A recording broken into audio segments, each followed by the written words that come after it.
Saludos, mi nombre es Aneca Mendoza, soy del tercero de Bachillerato Paralelo B. Hoy le voy a dar una pequeña explicación sobre los editores de videos y sonidos.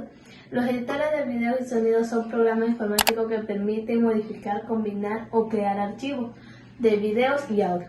Se usan para fines profesionales, educativos o personales, como por ejemplo, editor de películas, documentales o videoclips. Es decir, podemos crear podcasts, audios, libros o efectos sonoros, o a su vez mejorar la calidad de imagen y sonido.